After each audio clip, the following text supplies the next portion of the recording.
Welcome back to episode 2 of the Slowing Down with Art series. If you are interested and following along this series, I just want to say thank you so much because it's a series that's very near and dear to my heart.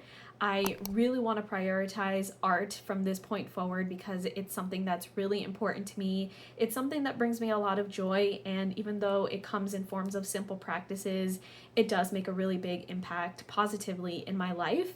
And part of me doing these videos is, one, to hold myself accountable and be vulnerable in front of you so that I stick to it, because I think it's important to have some form of accountability.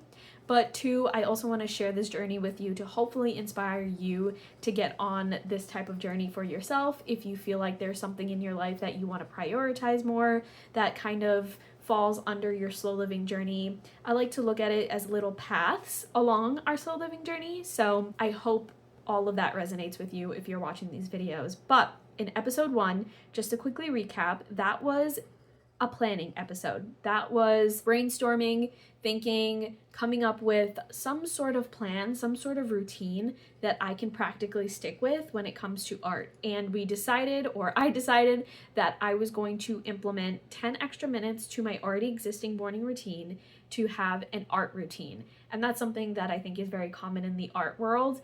Any artist, any creator has some form of routine to help nurture their skill, their talent, their craft, whatever you want to call it. And I've noticed, as you probably saw from episode 1, that a lot of people have really set routines. You would think that creators don't have set, solid type A routines, but they definitely do. And you probably know that I definitely lean on that as well as a creator. And then in this episode, we are talking about practice, actually practicing what we've come up with in episode 1. So I'm going to show you a little bit of my morning routine, not the full routine, just specifically the art routine part of my morning routine. And I'm actually going to experiment with some gouache this time. It's my first time using gouache for my art routine in the morning. I usually just use the pencil and sketch because it just works in the 10-minute time frame. For the sake of this video, I wanted to do something a little bit more interesting and challenge myself a little bit more, so you're gonna see me do some gouache. And then I also wanted to share with you a little mini sketchbook tour of all the little sketches, the doodles, the things that I have been working on since I started implementing this art routine as part of my morning routine. This is just to enforce, just to emphasize that I am working on this, I am practicing this actively, and that leads to progress with this journey. So I hope you enjoy it.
Okay, as you can see, I had just under a minute left, but the time definitely freaked me out. Seeing this definitely freaked me out, but it is all in all, it is a good challenge for me to keep that there so that I don't go over, and the time also kind of works as a way for me to get creative, because in those 10 minutes when I started sketching, I knew I wanted to do a pumpkin because it's Halloween today, and I knew I wanted to do these cute little doodles around it, but when I started painting, I realized in this gouache set that there's no orange. You have to do some mixing, and I don't have a palette around me, or I don't have the palette that goes with it around me.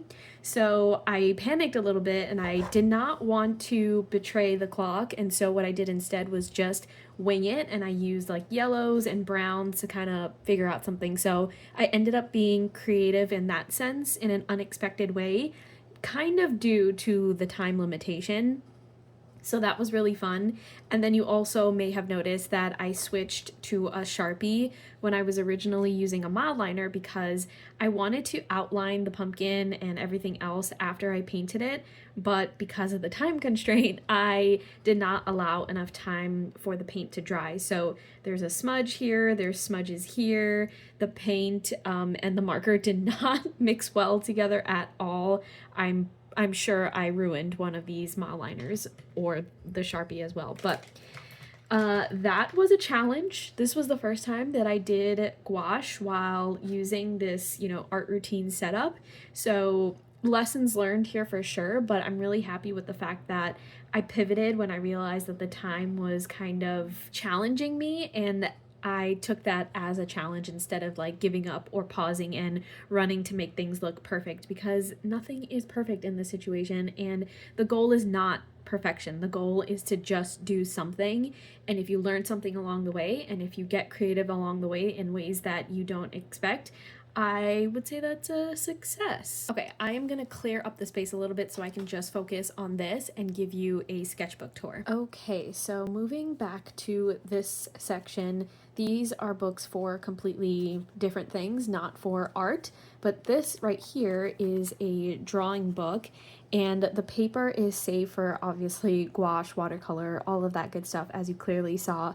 And that's why I got it for drawing, because I knew that I eventually wanted to put gouache and watercolor in there. So let's see what I have done thus far in here now that I have a new art routine and I have been sketching for 10 minutes every single day. This was actually before I started my art routine. I wanted to swatch all of the paints that were in that set, that same set that I was using before, and I think it looks really cool. And then this page over here was my very first day, where I had no idea what I wanted to get started on. And the thing is with the art routine that I have is that because it's first thing in the morning, like after I've had breakfast and stuff like that, my brain is not completely, but it's pretty blank. So I do not have anything top of mind where I'm like, I know I want to draw this. I know I want to get this on the page. So I just come up with the most random things, as you will soon see. But as you can see here, there are flowers, there's a coffee cup, there are some doodles here and there. I don't even know. I think that's a cake. I'm pretty sure this is because I had flowers and stuff around the area for my birthday, since this was a birthday gift to myself. So I'm assuming that's what I'm drawing here. I have no clue what that is. Anyway, over here, it looks like I have a bee and some more doodles. Some fruit, tomato, squash, stuff like that. I do love drawing these types of things. I love nature-driven type of stuff. So I like botanicals, I like animals, I like plants, I like fruits, veggies, all of that stuff. You can see I'm struggling over here to figure out stars. I'm sure I'm not the only one in that. Over here, as you can see, we're heading into spooky season here. What on earth is that? Anyway, I'm practicing pumpkins, and I do want to continue practicing pumpkins because I really enjoy drawing them, as you can clearly tell. This is pretty awesome, not gonna lie. This reminds me of my tattoo, actually. It looks amazing. And then this is, I don't know if you can tell, but this is the tiny cabin that we went to, not a cabin, a tiny house that we went to on a farm in upstate New York. I used a picture to reference, and maybe I can put the picture on the screen, but that's that.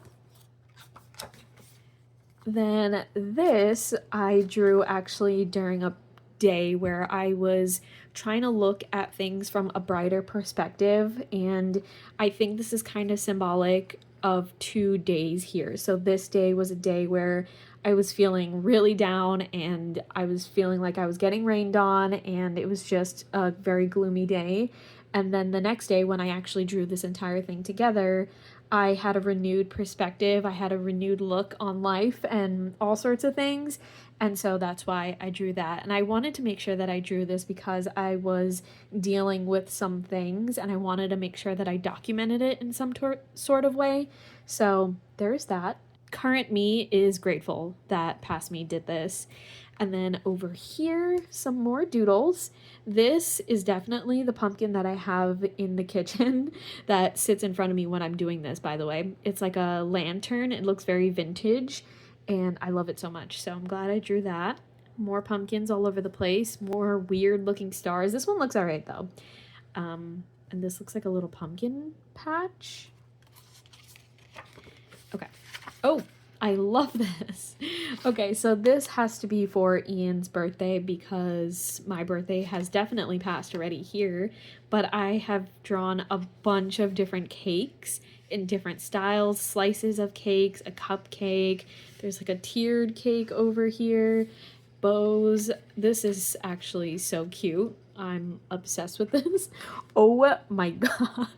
What on earth? That's so funny. This might be one of my favorites though, aside from that star.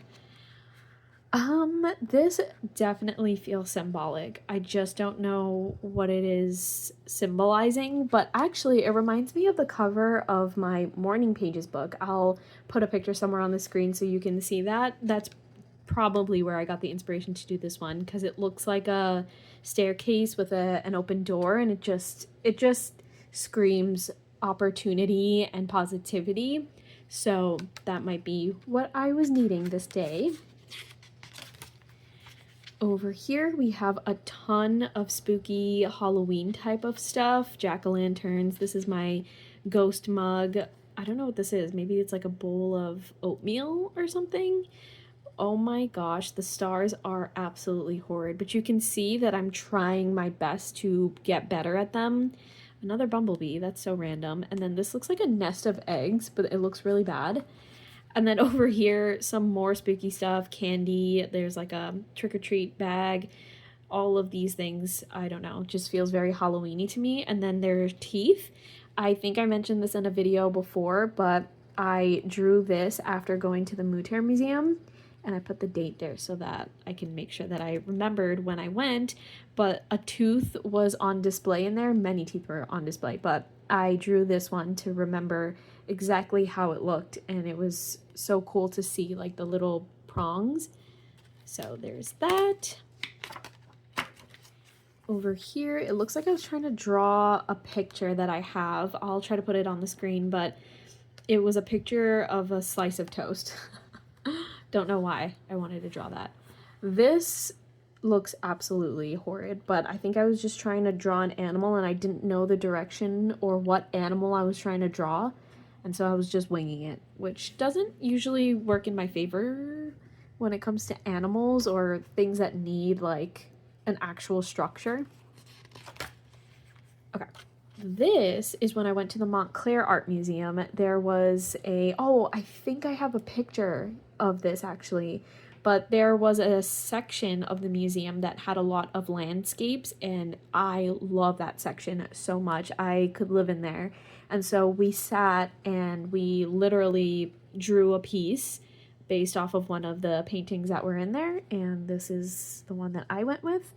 And I thought it was a really, really great exercise in like perspective, like seeing the stuff all the way in the back to all the way in the front, getting everything in the frame the same way that the painting had it, things being darker and brighter in certain areas. It was just like a really good lesson, and I appreciated that. Then over here, this is from the Met, and there was a painting in there that was my absolute favorite. It was like a section that was talking about the mundane and the everyday life, and you all know that I love that so much. And I have a fascination with fish right now. So that painting displayed like a market of sorts, maybe a farmer's market of sorts, and they were, you know, selling fish to people so that they can buy. And this was one of the fish in the painting. I really like the perspective on this one. I'm usually not good at doing things that look 3D. I usually do it like front facing, and I can kind of see the perspective and angle here, which I'm so glad that I was able to do that. I feel like I'm growing and growing. This is another fish that was part of that same painting, and this one started off with just this section and just me kind of blocking off areas that had shading and less shading, and then I just kept expanding it because I had extra time. And back with more doodles. This one has more botanicals, strawberries, berries, there's a lime, I think that's an apple, some more flowers, stuff like that. I really like doing these types of botanical stuff, and a pumpkin's there too. And then I guess the last thing was what you just saw me do and epically fail, but again, another lesson learned in this instance. I kind of like that it made some smudges over there too. That's just showing how wet this paint was, because I painted this quite a bit ago and it's still smudged, but that will leave me to have some creative fun with tomorrow, actually. And that's all I've got. Plenty more space in here to go. I'm excited to continue filling this up. Okay, friends, not gonna lie, I feel like I was very vulnerable, and I know that's the point, but it does feel uncomfortable being vulnerable with you, showing you my journal, showing you my sketchbook that has really ugly sketches in it, and actually painting while being filmed on camera and not liking the result at all. You have to be really vulnerable to share that to the public. And I think that's what I need. I think I need to challenge myself in that way. And so in a sense, while I was uncomfortable while doing this video, I think it was a needed discomfort. And I think I've learned something coming out of it, and it feels pretty good. I'm just trying to be super transparent with you throughout this entire thing. So I hope you appreciated that, and I hope you enjoyed this video. Part 3 is going to be exciting, I hope, because I think episode 3 is going to be about nurturing. And so that's me getting out of the house and doing things that fuel my creativity in a way where I'm like immersing myself in the experience. I think about the artist way a lot when I think about nurturing, and we'll get more into this in episode 3, but I think about like actually going out, putting myself out there and engaging in this world and this society as an artist, and being comfortable saying I am an artist, even though I still don't think that I am. But I digress. We'll get there very soon. I hope you enjoyed this video. I hope it inspired you in some little tiny form of way, and I will talk to you in the next episode.